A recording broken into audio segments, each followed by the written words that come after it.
Hello, listeners. Welcome to the sixth episode in our series on daycare. I'm Alexandra Harrison. The Supporting Child Caregivers podcast is a source of helpful information for parents, health workers, teachers, and other child caregivers across the globe. Today, we are very fortunate to have with us Dr. Henrik Zachrisson, a friend and a very valued young colleague. Henrik is a professor at the Faculty of Educational Sciences, the University of Oslow, Norway, where he leads a research project investigating causes of social inequality in children's language development and school achievement. The project also examines whether early childhood education and care improves opportunities for disadvantaged children. And this, of course, is exactly the kind of question we're interested in. So, Henrik, we first met, I don't remember how many years ago, when you were working with Stuart Hauser. And I've always been fascinated by your research. And of course, I find it extremely important, extremely relevant to what we're exploring in this series of kids in daycare. I wondered if you could begin by telling us how you became interested in early childhood education and care. Well, of course I will. Thank you so much for having me here, Alex. I've been so excited to listen to your podcasts and very excited to be part of it. It's 15 years ago since we met. Oh my goodness, it's very hard to imagine that. I was a visiting scholar in Boston. I was doing my PhD in Oslo. Stuart invited me over to work with him. And I was doing my work back then on attachment in middle childhood and mental health. So I was trained in attachment assessment methods and had a strong focus on that. What happened in Boston was that Stuart kind of set me up to become friend with a former postdoc of his, Eric Deering, at Boston College. And we started off mainly talking about quantitative research methods on which we shared interest, and then also climbing, which we shared excitement, and became good friends. And I became intrigued by his research and the research of his other mentor, Kathy McCartney, who was then dean at Harvard School of Education. Because unlike I had been working with attachment and mental health for quite a few years then, and saw this new field of social policy with particular focus on poverty alleviation, on early education, as a way of broadening the perspective on what had been my goal for my career until then, which was to try to improve the lives of children. Yes. And I realized that this kind of social policy, educational policy, bigger picture, which their research represented, was a different way of trying to have an impact on more children's lives. Yes. So that essentially turned me in that direction, combined with getting access to very good data from Norway, covering that type of issues at the same time. So I essentially, after my PhD, I switched into childcare research and research on social inequality, and I have stayed there since. Well, that's a wonderful response to my question. It reminds me a little bit of my voyage too, because you remember we met because I met your parents at some psychoanalytic conferences. And although I have very much enjoyed and felt satisfied with my analytic career, as I grew older, became more and more concerned with devoting my time and attention to wider populations, and especially disadvantaged children. And that's what really generated this nonprofit, of which the podcast is a part. So we share that kind of evolution. So tell us more about the research that you're doing now, and also, about daycare in Norway. Yeah.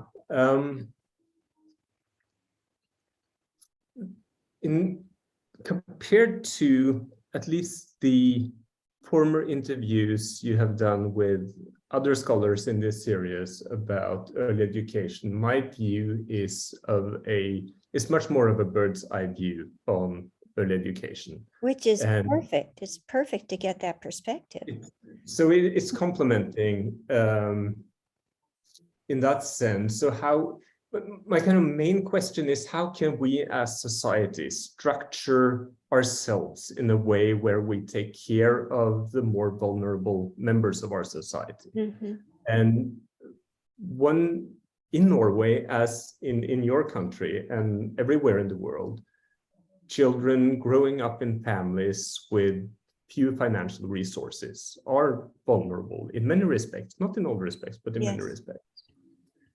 I will actually start to talk a little bit about Norway to kind of give a context to your listeners, also to the research I'm doing here. So Norway in Northern Europe is a wealthy, we call it social democratic country.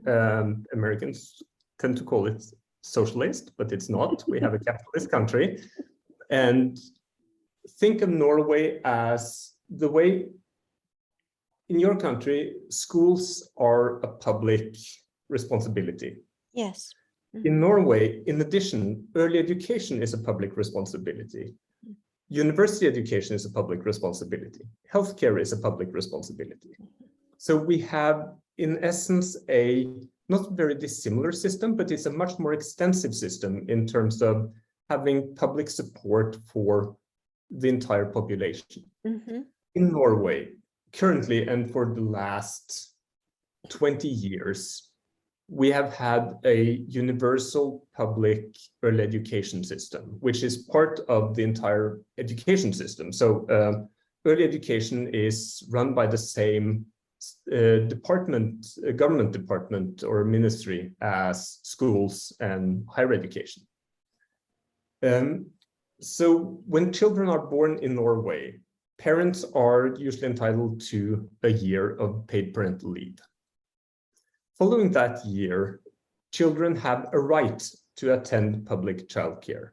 Mm-hmm. So childcare centers in Norway essentially cover approximately 80% of all 1- and 2-year-olds in Norway, and about 96% of all 3- to 6-year-olds. And parents pay a parental fee of approximately $250 a month, and then the rest is subsidized by the states. Low-income parents, they are waived this fee. And the content of our early education system is kind of centralized in the sense that we have a national, very loosely defined curriculum, which we call the framework plan, which essentially provides a whole child approach to early education pedagogy, where play is essential, where peer interactions are essential, exploration are essential, while more scholarly training, like you see in many American preschools, sitting in a classroom, being instructed in reading, being instructed in math, is very uncommon. That is something you will see in a Norwegian childcare center very close to school entry. So that's the year or half year before school entry at age 6, where kids are more systematically exposed to that type of pedagogy. Right. Teachers in Norway, they have a 3-year equivalent to a bachelor's degree in early childhood education. And in one classroom in a childcare center, you will typically have one teacher with a bachelor's degree, and this person has 2 assistants who might not have training or have a secondary training in early childhood education. So this person is called a pedagogical leader, or a main teacher in the classroom, and responsible for the pedagogical work that happens there. And we also have according to most standards, a fairly high proportion of adults. So we would typically have 1 adult per 3 kids who are younger than 3 years, and then 1 adult per 6 kids who are older than 3 years. So Norwegian system is kind of rigged for providing many of the features we see as beneficial within the early childhood education system. Absolutely.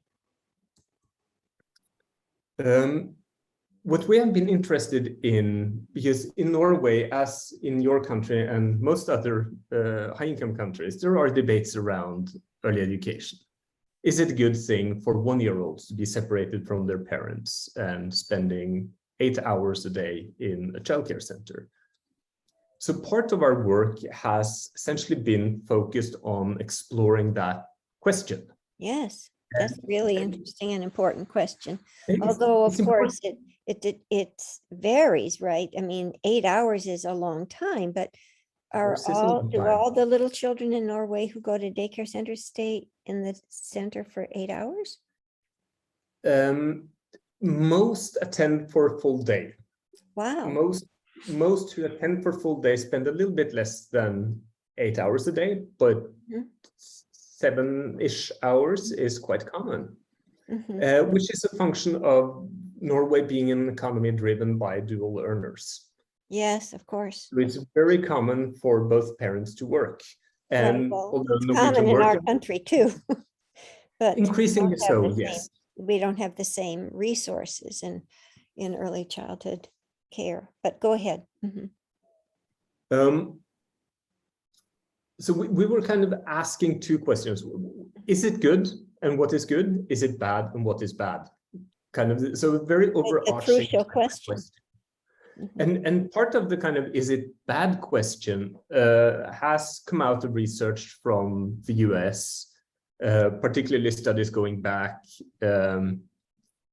at least 20 years, some of them more, finding that children who spend many hours in childcare and enter childcare early and continue to stay there for a long time during their early childhood years tend to have more behavior problems than kids who spend less time there.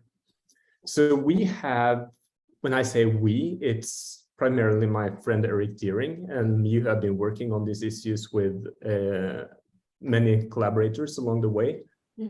We have explored whether it's actually true that spending many hours in childcare actually causes behavior problems. Or whether it's something else. Or something else. Or many other things. Or some of many other things. Behavior problems is kind of easier for researchers to study.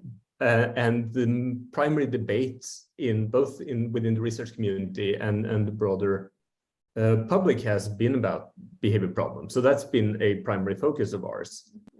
And to avoid trying to become kind of too technical with this, because there are technical things here, the type of studies where you essentially observe children or ask teachers about children's behavior, and you ask teachers or parents about how many hours they're spending in childcare, they always run the risk of, if they find that kids who spend more hours in childcare also have more behavior problems, you run the risk of actually overlooking that there might be joint causes of those two things. Of course, of course. So what we essentially have tried to do is to make different types of natural experiments where we, for instance, compare siblings to each other who spend different amounts of time in childcare, or we compare children to themselves over time and see if periods of early childhood where they spend more hours, will they also have more behavior problems during those times,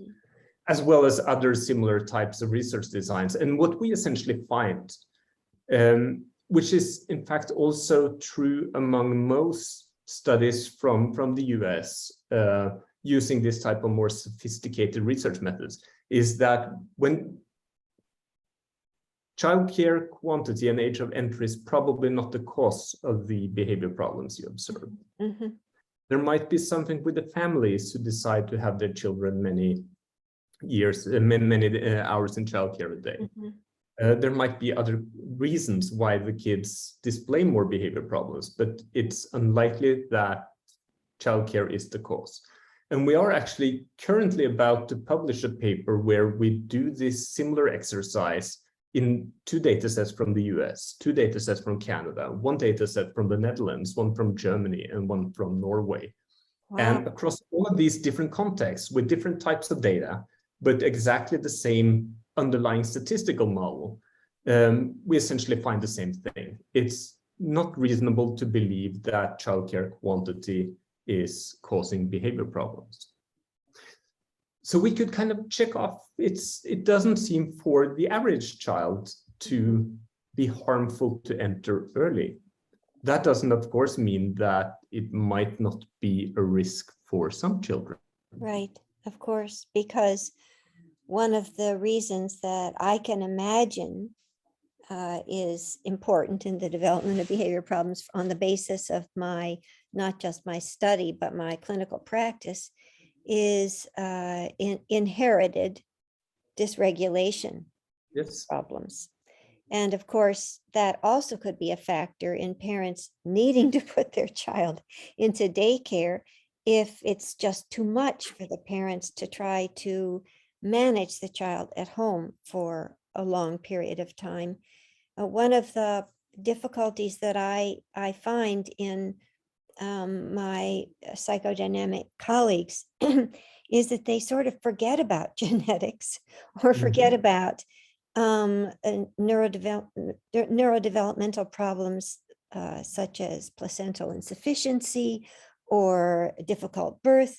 And everything is so complicated. It's so important to take it all into consideration, especially because if you don't, then parents carry even more of the burden than they would ordinarily. Exactly. So we actually, our first paper on this was featured in a family blog at the New York Times, where the story was not our research finding per se, but the fact that mothers can relax. And it gave me an additional perspective. This is 10 years ago. And it gave me this additional perspective of the guilt and blame that mothers, primarily, we say mothers, but it should as well include fathers, of course, including myself, of being in a life situation where you are more or less forced to have your child in childcare, to maintain a job and to make ends meet. And of course, that gave an additional quality to and motivation for the work we're doing, to the extent that we can actually contribute to reducing, hopefully, some of that guilt, which so many parents feel. Absolutely, that's true. And it is, and I'm sorry about saying this, but it is partly related to the long-term fashion of psychoanalytic thinking, because of course I'm very fond of and respectful of my psychoanalytic theories, but certain theories become fashionable, and that can have a downside as well as a positive feature. And I'm afraid that parents really have believed that if they did a good enough job, their child would be accomplished, super ideal child, when of course that's not the case. That is so true. And I was reminded of one thing you mentioned at the previous podcast program about the fact that both historically and geographically currently, the idea of the mother-child unit being a permanent, inseparable unit for the first 3 or 5 years of life, it's not reality. It's not been a reality for our species, as far as we know, any point in time, going back in history. It is so inefficient for someone who needs to harvest food or contribute to essentially life in a small group of our forefathers, to allow that kind of exclusive relationship to be the only one. Yes, so I think you brought in a very important point. It has that difficulty, that challenge has generated a lot of creative solutions. For example, I don't know if I mentioned this before in the episode you listened to, but one of the theories about how lullabies were developed was because the mother would carry her voice across the room when she had to do a task over here separate from her baby. Perfect sense. Yeah, it does. And The also other the thing- joined families in other parts of the world.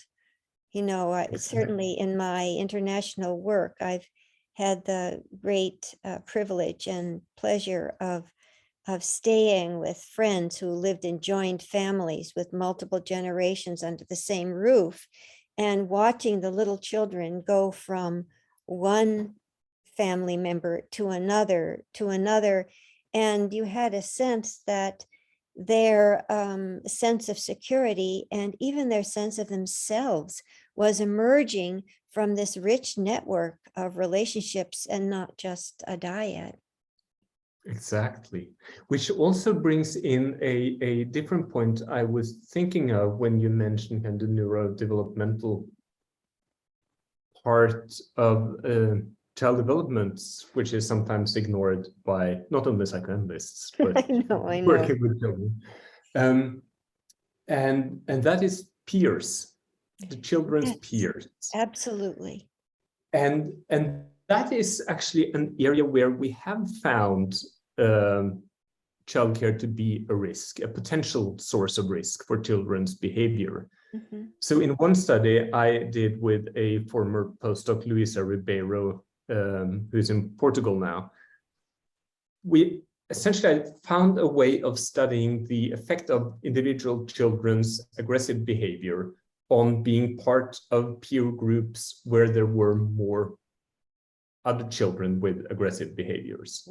And what we found was that when children move into a child group in daycare, where there are multiple other children who display high levels of aggression, that tends to kind of move over and increase levels of aggression in the children who enter into these groups. Oh, that's and very that is probably not exclusive to childcare, but it's one of the mechanisms in kind of young peer groups, although we studied it in early childcare. But I noticed it. I noticed a kind of amusing and charming illustration of that in the preschool that I've consulted in a long time ago, in which there was a group of little boys who were terrorizing the other children in the playground. And they did it as a little gang. But the teachers had a very creative way of dealing with it. They decided to create a little sort of safety corps in which these boys were given the task of making sure that all the children on the playground were safe. And they got little badges so that they could feel important. And then they went around making sure that nobody pushed another child. They said, well, those are the rules. And they became powerful, but in a constructive way. So, I mean, in that way, with that kind of skillful manipulation, one might say, you could turn the aggression in a positive direction in a daycare situation. Absolutely, which is consistent with the way that many kind of school programs, social skills training school programs, and essentially use very rudimentary psychology to reward the behavior which we will like the children to develop. Yes. Which is criticized by many, but it certainly has its merit. Why would it be criticized? I mean, I get a little stressed when one talks about social skills, because yes, I didn't really see this as something that the children were taught. Rather, it was a way that the teachers used something that the children were doing and gave it a more constructive meaning that the children could then embrace. And that's really not being sort of told how to behave. But don't you think it was some kind of reinforcement in how the reinforcement of some types of behavior and then ignorance of others? It seems like That's to me true. what you described. That is true. I guess what you're really pointing out is that so many good ideas have very sort of complex and multifaceted meanings at base. So true. So true. Mm-hmm. So tell us some more about the work you're doing now. And I'm really fascinated. I will definitely ask you for the reference of the paper that you referred to that was referenced in the Times so that I can put it on our reference list. I will make sure to send you. So the other side of this question, kind of, is it good, is it bad, is of course the good part. Yeah. And policymakers, I think most public, the scholarly community many people have a hope in early education being some kind of a vehicle for promoting development in especially children who would otherwise not receive adequate levels of stimulation and support. Mm-hmm. And currently, much but not all of this research, especially the high quality research, is driven by people in the United States, where this is currently an ongoing debate. Most, at least high quality research on kind of the long-term positive gains of being in childcare has focused on the preschool years, so care for 3- and 4-year-olds, where for which in your country you have programs. In some places like Boston, there is a public preschool program. Mm-hmm. Our question has been: are there any positive effects of entering into childcare earlier on at age 1 and age 2, as we see in Norway? And the short answer is yes, it looks like. Mm-hmm. We have, what happened back in Norway in the 2000s was a pretty amazing kind of social experiment where our parliament decided that every 1-year-old should have a right to childcare, a slot in the childcare center. And throughout the 2000s, municipalities were funded with earmarked funds to increase their population coverage of childcare slots. Mm-hmm.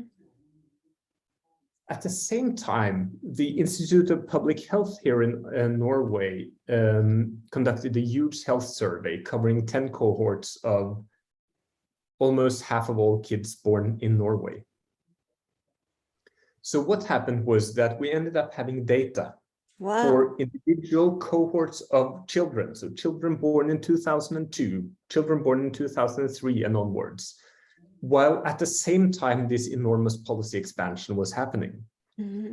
And that has provided us with a gold mine for essentially using different types of statistical techniques and research methods to find experiments in these observational data. Yeah, natural experiments, as you said. It's a natural experiment, essentially. So we can compare children who entered into care versus those who did not enter because there was a policy which was more effective in some municipalities than in other municipalities. And initially, we started to look at whether children had gains in their language development. The focus on language development was in part because most of the research previously done on the positive gains of being in childcare focused on this kind of cognitive domain outcomes. And we found that there were, for children from low-income families, there were certainly pretty huge gains in their early language development of entering into childcare at about a year and a half of age compared to later. Recently, we have expanded this research to also include test scores in middle childhood, in 5th grade, when kids are 10. And we find the same pattern there. So the children who entered into care because of this policy expansion, so they were kind of, they would otherwise not have been in care, but they came into child care around age 1.5, because of the policy expansion in Norway. They, in terms of test scores, they have a pretty significant gain of having this early attendance. Mm-hmm. And we actually estimate in Norway that it might close the gap in test scores between children from parents with the longest education and the shortest education by almost half. Wow, that's really impressive, really impressive. And we believe it's true. So that is a part of this kind of just having a policy where the structure of the care is probably not awesome, but it's good and good enough for these children to acquire some sort of skills, which allow them to then acquire more skills and eventually do better in testing. Yeah. No, that is really amazing and very important to know. You know, one of the experiences that I've had is following children, not in a study, but just through my acquaintance with them in children's homes in El Salvador and in India now, but mainly longest in El Salvador. And what I noticed was that in relatively small children's homes, the children, as soon as they entered the home, sort of fell over themselves in catching up with the development that they had not been able to have in their resource poor environments before, often involving severe neglect, actually, and sometimes abuse. But it was largely the nurturing of the caregivers and the physical nurturing and safety, but it was also the interaction among the children of different ages. Yes. So that, but in different ages, and I really think that the language development occurred in a very interesting way. One of my colleagues, when I first went down there with her, she said, with a kind of worried expression, you know, I'm afraid these children are not going to learn how to speak, these babies, because the caregivers don't talk to them. And then I thought about it, but I noticed all the older children were speaking quite well. And then I realized that there was a different way they were learning speech, in that they were listening and watching all the time. And they also were listening to the caregivers, especially when the caregivers would have conversations among themselves. You would see all these little children clustered around listening. And so that's another way in which it's not only peers, but it's groups of children, as well as the caregivers, that nurture the development of language. But it also brings up that interesting issue I also wanted to ask you about, which is, isn't it a kind of a shame that so much of our really good research gets done in what we call weird countries, you know, Western educated, what's the I? Industrialized, rich and developed countries. Yes. Of course it is. Of course it is. And there are, it's a development going on. I am currently, unfortunately, not part of that. I would love to be that. Economists have been more eager, at least from what I know, than developmental psychologists in going out and studying programs. Yes, I've heard about that too. I saw a wonderful program about talking about the need to develop the capacity to learn in Chinese children who are left with their grandparents in the villages without being read to, without being sung to, because these grandparents had been intellectually neglected, I guess you would call it, or culturally neglected, really, themselves. Yeah, no, I mean, I think that's true. But also, of course, there's this amazing infrastructure that you have with this data set, as well as your sophisticated education that influences the dearth of the different disparity in this kind of study, I guess. That's certainly true. And I mean, inequality in access to data. Yeah, yeah. There are so many inequalities in the world, and of course that is a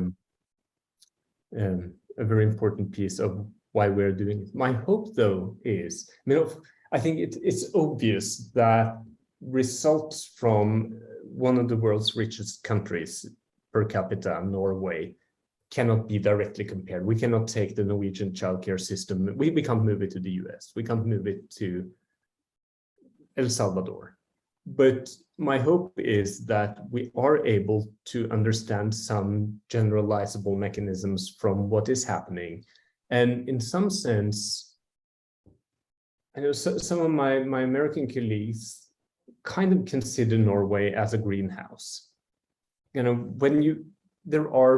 everything is perfect in Norway, of course, and we have rising financial income inequalities. We have rising childhood poverty rates. But still, when we have the resources and not the least the societal structure to try out what would a public childcare for 1-year-olds look like, what will it do in Norway? I hope that it can be in part inspirational, but also provide some insights in the type of program that is at least can produce these types of I think that's true. I think it is true. And I think that also working with these big data sets allows you to avoid making the kind of assumptions that often researchers made in the past, in which they would see a small number of children and they would, because of their cultural bias, come to conclusions that might be false. So I think that the generalizable conclusions that you're coming to are very powerful and useful. And just look at even my association to this little children's home in El Salvador, where the children were learning from one another and from not being taught, but by observing and listening. The caregivers, how that really is consistent with some of the generalizations that you're coming to from your research. And I really like that a lot. I hope so. I hope that is true. We have in the early childhood education field, there are a couple of very famous, often called model programs, like the Ambassadorian program and the Preschool program, from where at least rumor says that there are more publications on those studies than there are children participating in them. But I think part of the idea of a model program where curricula have developed ways of approaching and thinking of early childhood education and the potential have developed perhaps beyond what is empirically reasonable from those studies. And I hope that one way of the work we are doing in well-resourced Norway with enormous data and resources to do the research can be that type of inspiration for thinking about also the public side of caring for 1- and 2-year-olds and not only 3- and 4-year-olds. Well, I must say that I feel inspired by what you've been talking about. And so I think you may be right. And I so much appreciate your taking the time to talk to us, Henrik. I do feel inspired, actually, and really fascinated by what you've been telling me. And I will ask you for some references to put up on the website so that people can learn even more about the wonderful work you're doing. Thank you so much. This was huge inspiration and great conversation. Thank you. And I want to thank you, our listeners, for joining us in this episode of the Supporting Child Caregivers podcast. Please listen to us next time when we will have another episode in our daycare series. And please also remember that I will respond to your questions in my next Ask Me Anything episode. So send me your thoughts and questions at any time on the email sccinc2017@gmail.com. If you like this podcast, please leave a review on iTunes or wherever you get your podcasts. I'm Alexandra Harrison, and remember, the children of the world are our future.